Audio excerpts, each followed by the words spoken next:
Kung gusto mong maging premium ang sticker packaging mo, this Easy Open Sticker Packet is perfect for you. I-share ko rin sa video na ito ang free template para i-customize mo na lang ito at pwede mo nang gamitin sa iyong business.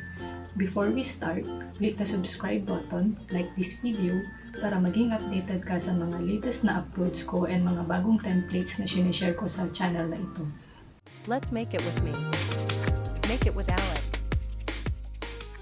First step tayo sa project na to. Hanapin mo sa description box ang link ng template sa design space. Pag open mo ng link na yon, mapupunta ka sa landing page ng project na to. And i-click mo lang yung open in app at mag-open na yung design space mo. Ito yung makikita mo sa design space. Ang gagawin mo lang dyan ay click customize. Kung wala kang subscription sa Cricut Access, magagamit mo pa rin to dahil para gawin ang project na to, gumamit lang ako ng basic shapes. So i-click ko lang yung customize. Kaya na-share ko itong project na to dahil yung mga shapes dito sa may fill lang ang ginamit ko para gawin tong project na to. So sa mga previous videos ko, pinapakita ko kung paano ko sila gawin step by step. Pero ginawa ko na siyang mas accessible for my fellow small business owners and may mga online stores na katulad ko dahil maraming nagtatanong din sa akin kung saan pwedeng kumuha ng templates ng mga sticker packets ko. So, free ko lang binibigay itong template dahil madali lang naman siyang gawin and hindi mo kailangan ng premium na shapes para gawin sila. Then, ang kailangan mo lang gawin ay i-customize yung project. So, i-run through lang natin yung mga objects na meron tayo. Tignan natin dito sa may layers panel. Meron akong tear strip dito. Ito yung pupunitin mo pag open mo ng sticker packet. Kung naka-group na siya para wala ka nang gagawin. Then itong sticker pack naman, ito naman ay yung mismong form ng packet. Itong square naman ay yung fold ng packet. Rename lang natin yan. Okay. Then, itong sticker packet naman, yung mismong form. So, dito tayo magko-customize. Ang gagawin natin dyan, dapat naka-print and cut yan. Then, select mo lang itong square dito. Kung plain color lang yung gusto mong gawin, select mo yung color. Then, pili ka ng kulay na gusto mo. Then, pwede ka rin maghanap ng mga preset na patterns ng design space. Marami silang option dito na pwede mong gamitin. Then, halimbawa, itong floral na to, select mo yan. Then, meron ka ng customization. Then, i-attach ko lang to. And duplicate natin yan. And i-customize natin tong pangalawang copy. Then, kung gusto mo naman ng sarili mong pattern para dito, ang gagawin mo dyan, i-click mo yung upload. Ito sa may pattern field, upload pattern, then click browse. Then, punta ka na lang kung saan nakasave yung pattern na gusto mong gamitin. Example ito. Ginawa ko ito sa Canva. Kung gusto mong panoorin yung tutorial kung paano gumawa ng seamless pattern doon, lalagay ko dyan sa may cards na lalabas sa taas yung link ng video. Then, click na natin tong upload.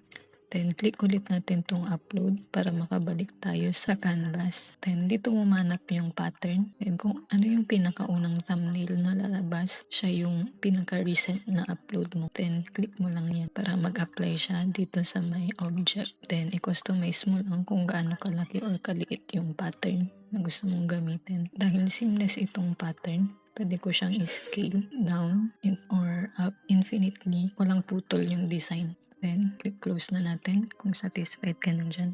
Then, pwede ka rin mag-add ng brand logos mo. Ito sa may upload, in-upload ko na yung logo. Then, add to canvas. Then, pwede mo nang i-resize yan. Then, pwede ka rin mag-customize. Maglagay ka ng text. Then, change natin tong kulay. Then, change natin yung operation nito sa print and cut. Then, i-center natin lahat horizontally. Then, dito sa may sticker packet, isama natin siya sa group. Then, itong text na nilagay natin at yung logo, move lang natin dito sa attachment. Then, select natin itong text, yung logo, and then yung mismong sticker pack. Then, click flatten. Okay, kung gusto mo naman image yung gagamitin mo instead of pattern, duplicate natin to. Then, mag-upload ka lang ng image dito sa may design space. Upload image, then browse. Click lang natin yung continue. Try and continue. Then, select mo yung flat graphic para sa print and cut na operation. Then, save lang natin to sa collection. Then, click upload. Then, i-resize lang natin para ma-cover niya mismo yung sticker packet.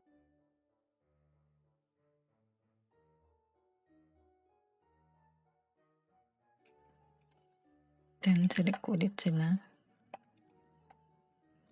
Then, click slice. Kung isi-select ko to, delete ko na lang yan. Then, ito yung naging result niya. So, buo naman yung image. Then, okay na ako dyan.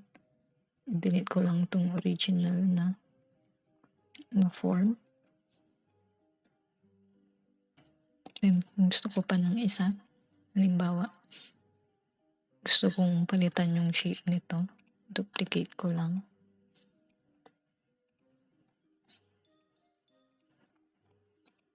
Then, i-upload ko lang yung shape na gusto kong gamitin dyan. Click upload. Upload image.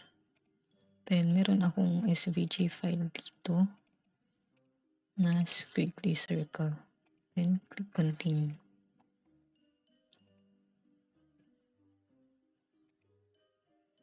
Then, i-cover ko lang tong buong circle. Palitan ko lang siya ng guide. And, palitan natin yung background color para madaling makita. Then, turn off natin yung grid.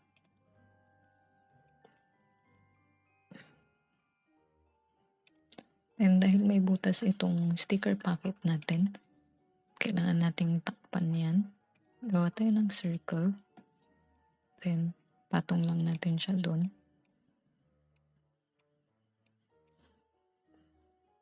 Then, i-move natin to sa may group na to.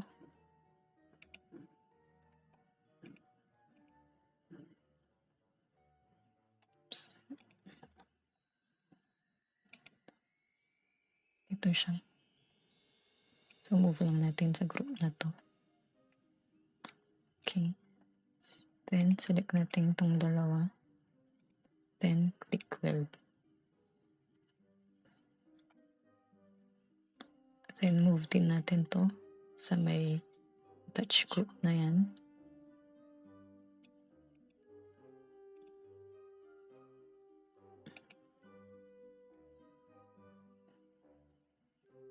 Ito.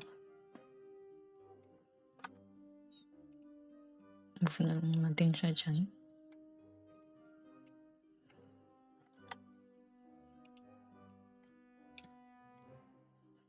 Then, select natin tong dalawa. Then, click subtract. Then, kung final na yung design mo dyan, i-click merge layers mo. Dahil kapag hindi mo minerge yan, ang lumalabas na kulay ng object ay itim. So, tignan natin kung gano'n yung naging problem or kung magkakaroon ng ganong problem. Okay naman, wala tayong problem, pero minerge layers naman na natin. O then, pwede mo na ulit palitan ng design to. Hanap tayo ng ibang pattern.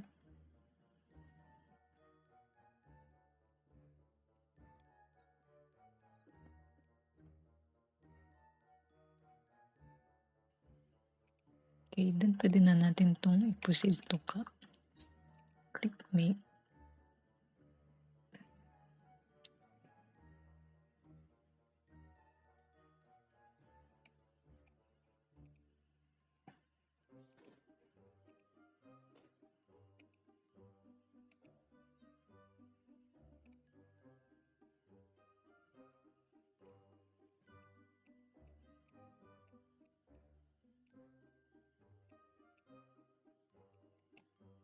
Pwede naman natin pagkasyahin yung dalawa sa isang page lang. So, move lang natin itong isa.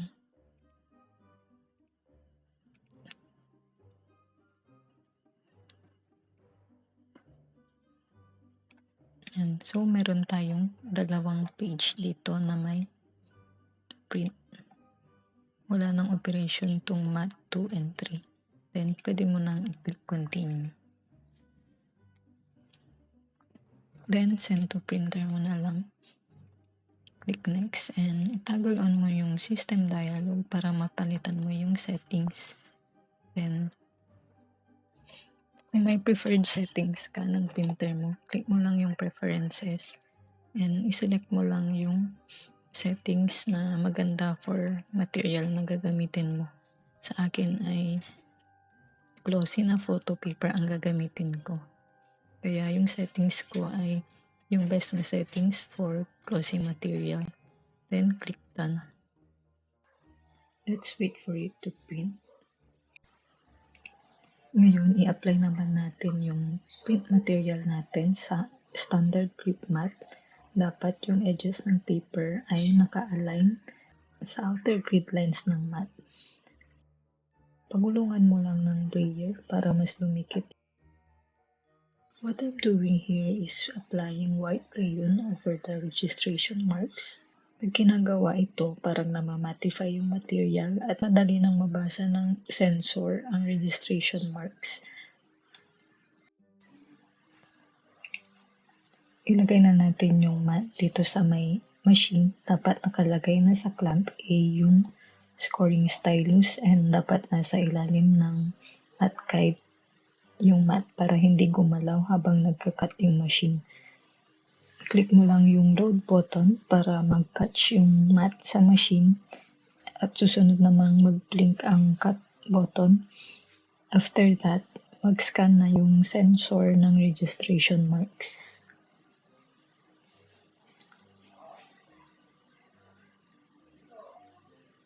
So, kung makikita nyo, successful naman yung scanning niya dahil nag-apply nga tayo ng white crayon sa registration marks.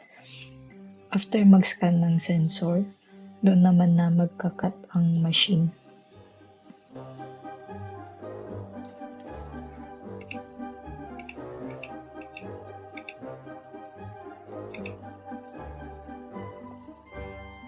Then, click na natin yung unload button after cutting.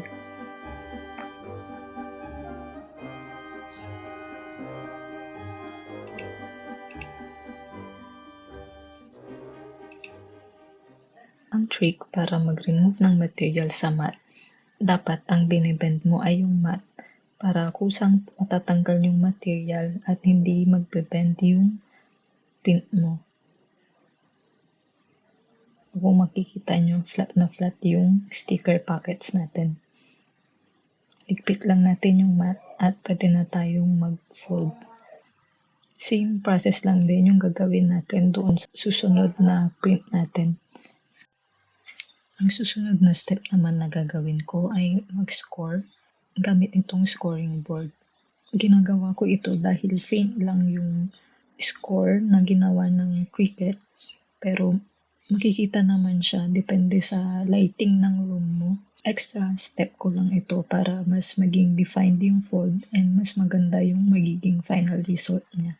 Itatapat ko lang yung score na ginawa ng Cricut doon sa mga ridges ng scoring board para sakto lang yung position niya. Gagawin ko yun doon sa 4 na sides. Ang step naman na ito ay necessary kapag wala kang scoring stylus. Kung gusto mong makabili ng scoring board na tulad nito, ilalagay ko na lang sa description box ang link. Ifo-fold ko na yung sticker packet natin at smooth out ko lang siya gamit yung scoring tool na ginamit ko rin na pang score.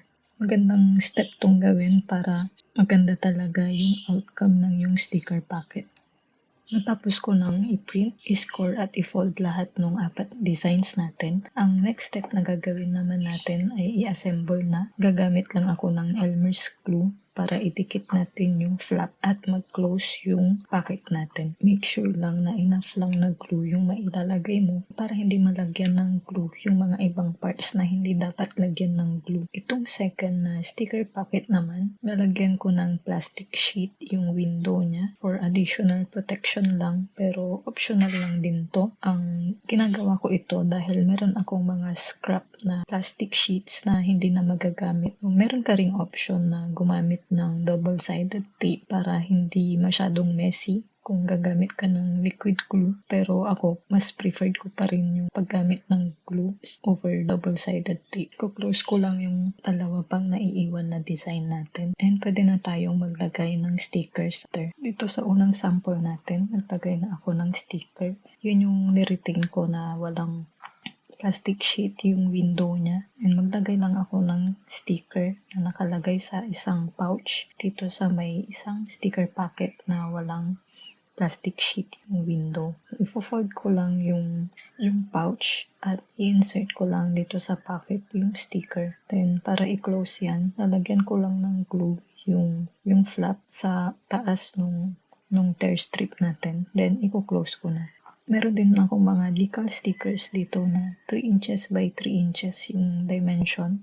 Lalagay ko lang din yan sa packet na ginawa natin na may bilog na window at wala siyang plastic sheet doon sa window. Lagyan ko lang ulit ng glue yung flap and i-close ko lang. Hintayin mo lang yan matuyo para perfectly ma-close yan. And kung walang plastic sheet yung window mo, pwede mo ring i-adjust yung laman na stickers para mas madaling ma-view yung product sa loob. Pag-receive ng customers mo ng product mo, madali lang siyang i-open. Hilain mo lang itong tear strip niya at ilalabas na yung sticker. Maganda ito para ma-preserve pa rin yung stickers mo, hindi siya masira habang ino-open ng customer yung packet. Tingin nyo ba madaling gawin itong sticker packets na ito? Kung nag-enjoy kayo sa video na ito, please subscribe and like this video. Watch out for my next video dahil may isi-share pa akong bagong template para sa inyo. Thank you for watching and see you.